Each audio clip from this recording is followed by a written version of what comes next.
Cop Talk, presented by the Strong Blue Line Foundation and powered by Moose Ridge Coffee in Snake River Landing, Idaho Falls. Welcome to the podcast, where former San Antonio police officer, author, and pastor Tim Rupp walks you through real-life scenarios involving our police officers and digs into the depths of facts and opinions on each case. This is Cop Talk, and it starts now.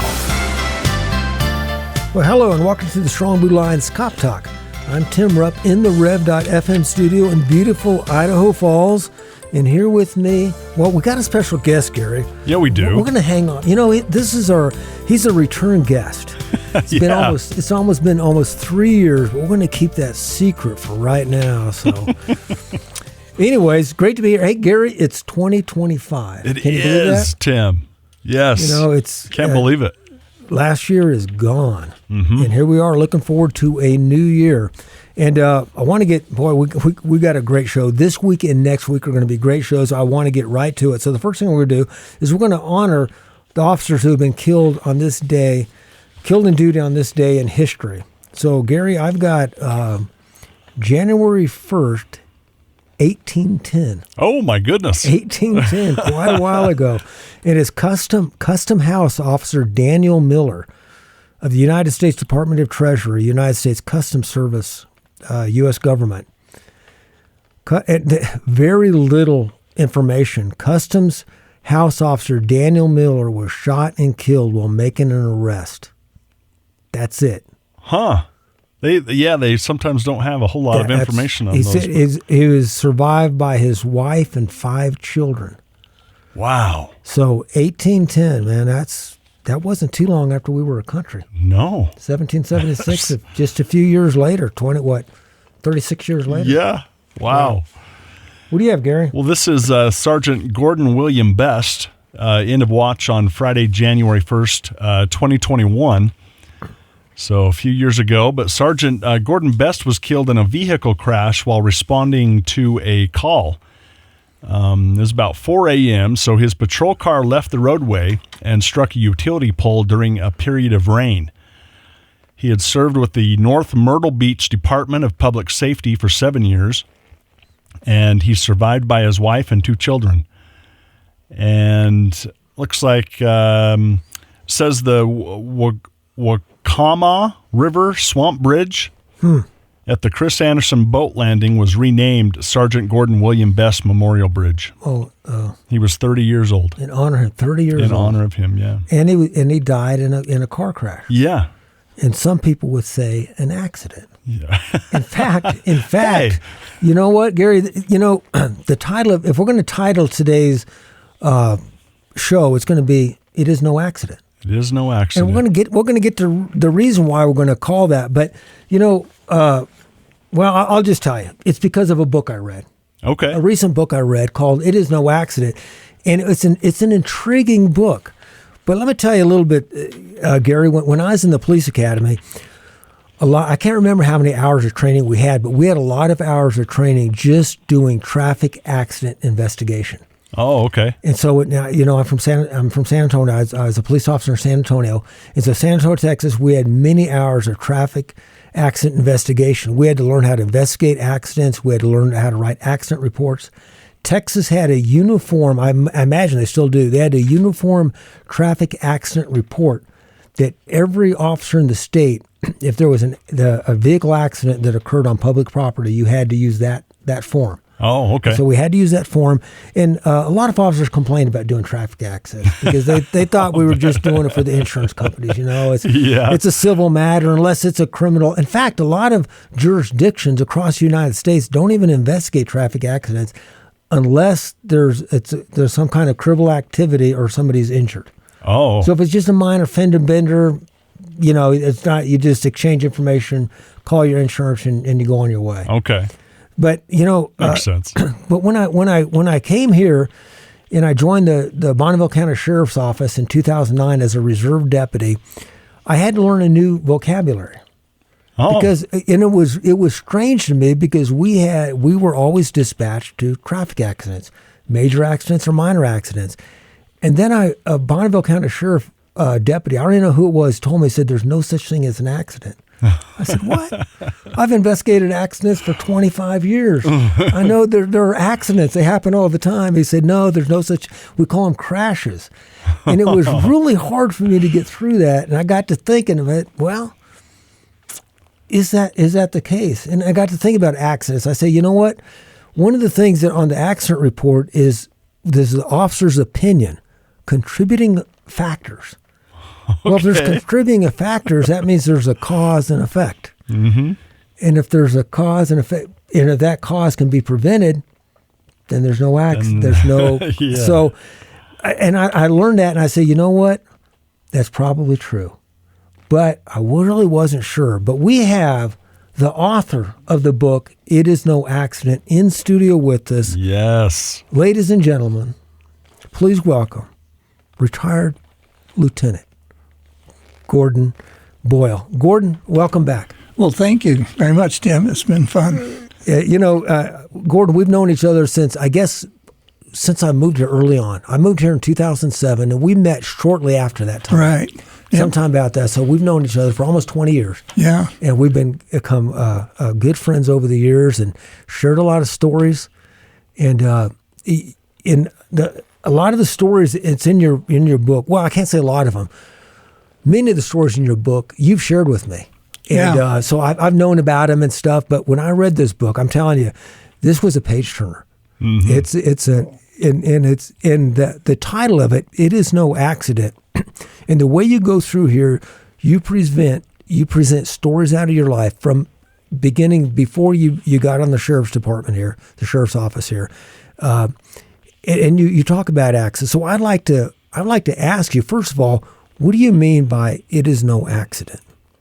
Well, the simple version, the biblical version, is that the whole concept of accident, and like the other word that everybody uses, luck, good luck. Yes. And things would, if there was something like that out there, it would mean that God wasn't sovereign, that he only had his power up to a certain point. And then there was things like accidents and luck and things that were outside of God's sovereignty. And so if God is truly sovereign, and I totally believe he is, then there can't be anything like an accident because he's omnipotent, he's everywhere, he's all-powerful, all-knowing. And so an accident would be outside of that power if there was something out of control. And you also mentioned, I remember reading your book, you said that there's no such thing as chance, which is the same thing. Right. And I've done some studies on chance, and we think, well, a card game's a game of chance, or you roll the dice. And what are the chances of this? Well, them are all percentages. Right. If you flip a coin, it's a 50-50. You say a 50-50 chance. No, it's a percentage. Yep. All things being equal, then it'll land 50% on one side, 50% on the other side. All things aren't equal, then there's going to be something that's going to influence that. Right. Whether it's the pressure you put on the thumb flipping it, or the wind, whatever. Yeah. There's so many things that can influence that. So what you're saying is there's no accident because God is sovereign, and if something happened outside of his control, now whether he controlled, does that mean that he directly caused it or he allowed it? How would you say that? Well, we address that in the book because God is good all the time. And so some major event happens in our lives, and God uses that event and works it. And because he's outside of time, he has he's the great I am. He am 1,000 years ago, he am now, and he am in the future. and so there's no event that's outside of his existence, outside of time. We're the ones that are locked inside of time. And so the whole concept of accident is just outside of that control. He knows everything. And so not that he's causing everything, but as there are things like he talked about the people that the wall fell on. Right. And it wasn't that they were bad or that God's going around knocking over walls or whatever. They were just sitting in the wrong place. And some people might call that an accident. but it was not outside of his knowledge or outside of his control. So he could have. He doesn't cause things, but he could.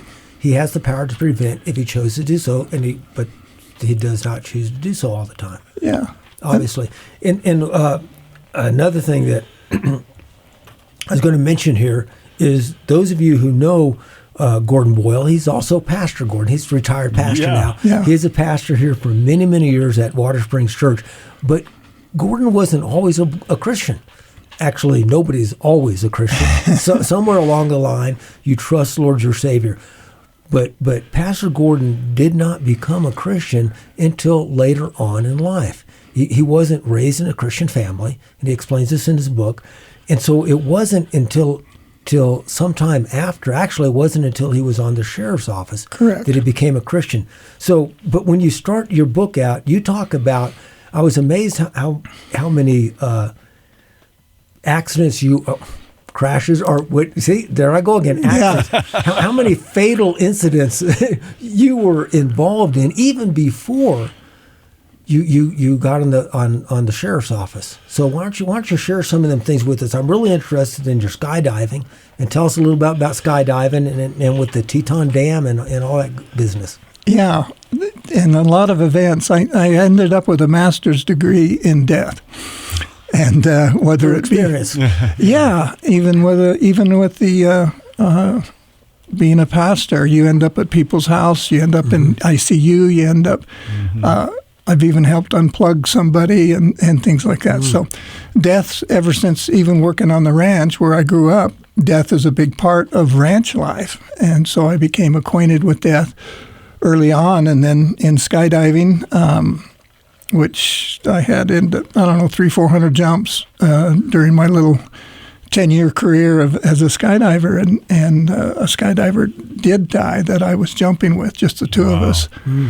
And he cut away from his chute intentionally to open his reserve, and I think he was pulling on the wrong cord, the wrong rip cord, and he tumbled to the ground right past me, and so that was my first experience with death. And how old were you at that time? Oh, I'd probably be in my early 20s. Wow, so very, very young. One thing you mentioned that you said that you grew up on a ranch, so you're used to death because animals die and things like that. Right. You know, and I think we've lost a lot of that, Gary. We sure have. Because if we were alive 100 years ago, 200 years ago, death was a lot more common. Yes. People just did not live. There was a lot of infant deaths. My mother had 3 of her siblings. She had 10 siblings. There were 11 children in the family, and 3 of them died before they were 2 years old. So it was more common not too long ago. But now, if you live in a city, you live in an urban area, you just don't see death. You don't deal with it, and it's pushed aside. It's covered up. And so when it does happen, I think we don't know how to deal with it. Right, and this book's not a book about death. It's about a book of the goodness of God and things. But death is oftentimes associated with the concept of accident. And it was through that I, like you, Tim, I went to I actually went to a 2-week accident investigation school, and I'll use that word. Did they call it accident investigation school? They did. Okay. But the state cops were teaching it. And so the state cops were the one that changed my thinking, and it's not spiritual. Later on, it became a biblical concept that there's no such thing as an accident. But at that time, the state cops taught us when we investigate an accident, they called it a crash. They were the first people to call it a crash. And they said that somebody messed up and somebody gets a ticket because there's no such thing as an accident.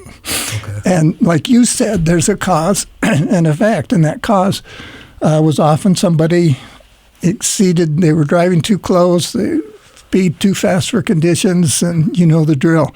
How many different ways that accidents happen. And what you mentioned here, that's a typical phrase, too fast for conditions. That's a police phrase. Yes. Because people say, well, I was going the speed limit, it's 55. yeah, but there's ice all over the road. You're too fast for conditions. And we would, sir, I need to remind you that you crashed. So your speed was too fast for conditions. There's evidence of that here. Sign here, there's 4 copies, and press hard, that kind of routine response from us. But anyway, the concept of accident, again, is not associated with God's sovereignty and His love and His grace and His mercy for us. And even though there's a lot of death involved in my life, I know, like you said, with the farm and different things, counseling as a pastor, I ran into a guy once and he was talking to me, but he was 40-some years old, and he had never experienced a death of anybody that was close to him in any way at 40-some years old.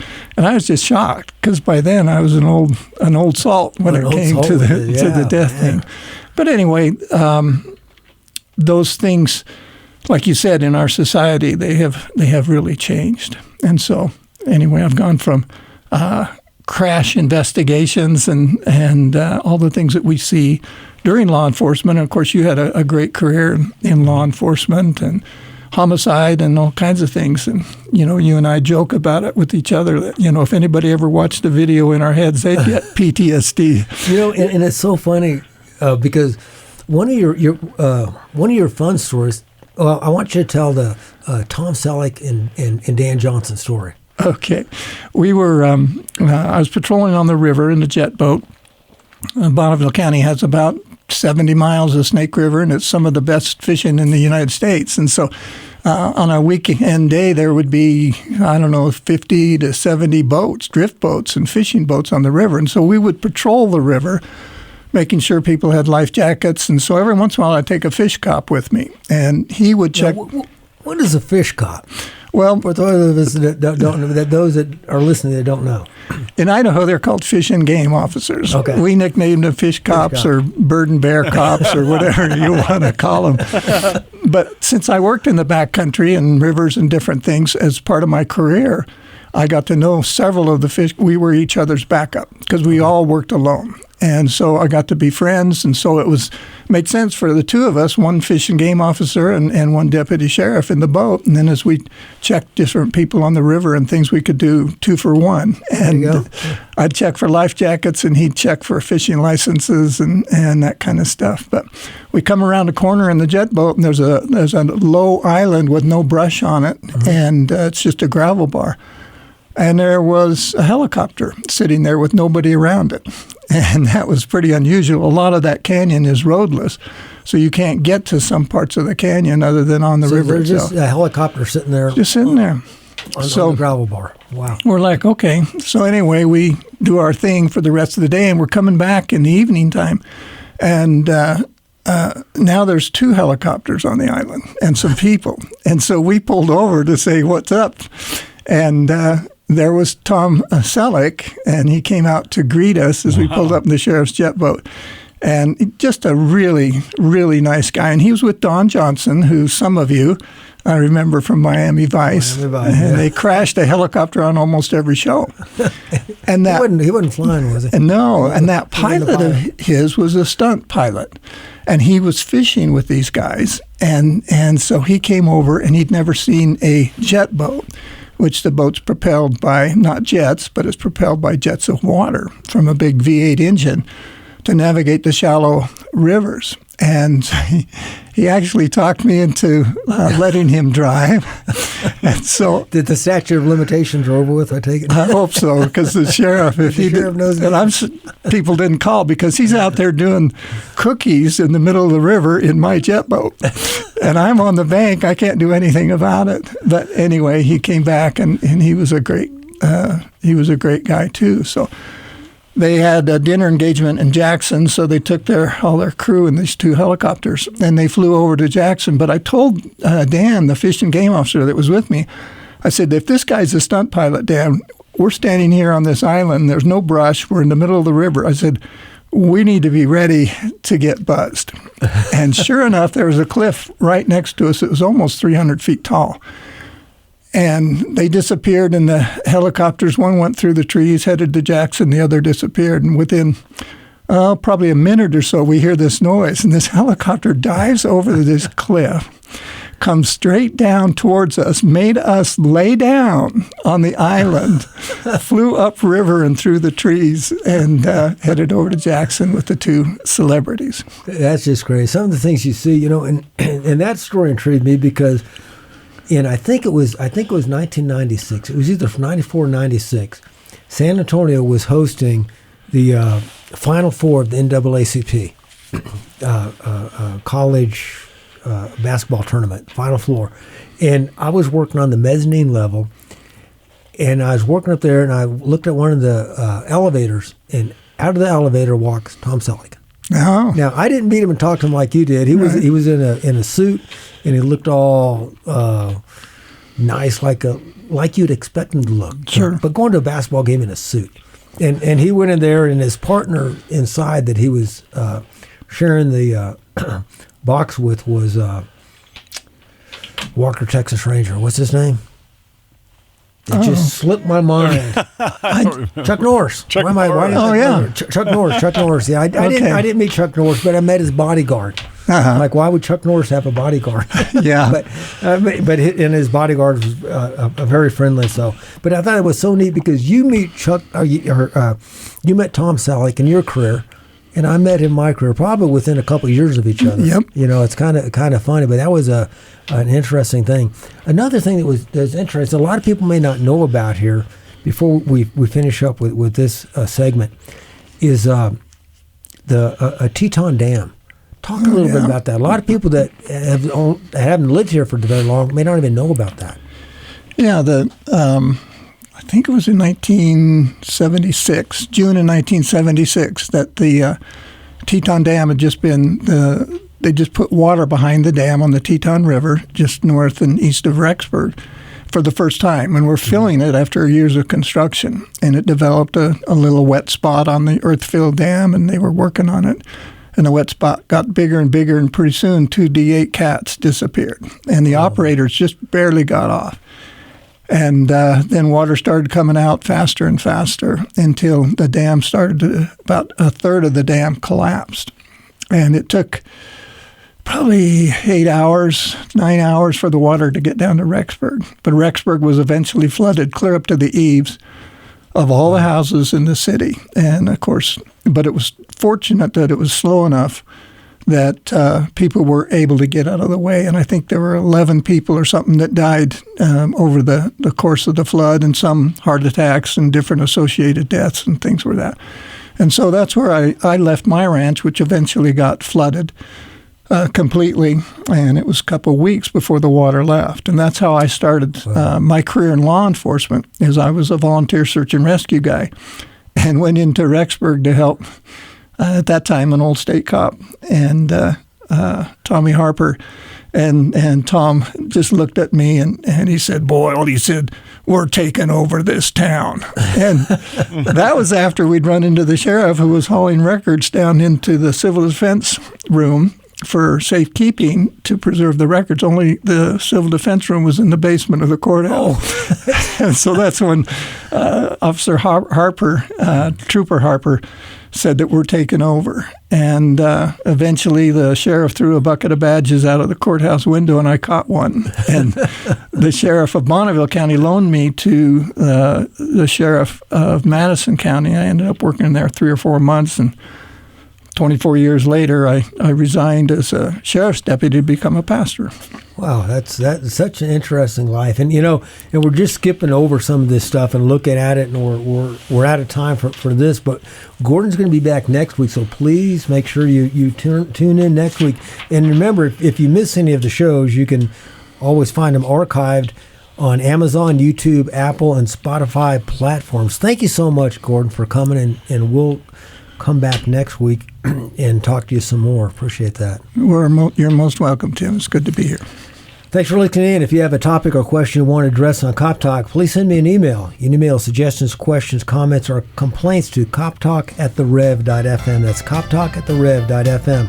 Not from the Good Book today. And we know that that for those who love God, all things work together for good, for those who are called according to his purpose. Thank you for joining us and helping to make the thin blue line a strong blue line. Cop Talk is presented by the Strong Blue Line Foundation and sponsored by Moose Ridge Coffee in Snake River Landing, Idaho Falls. Questions and comments are always welcome by email to coptalk@therev.fm. Listen, follow, leave a review, and share this podcast on Spotify, Apple Podcasts, Amazon Music, or YouTube. And visit thestrongblueline.org to learn how you can be a supporter. Cop Talk is a Rev FM production, produced and edited by Gary Austin. Thank you for joining us on Cop Talk.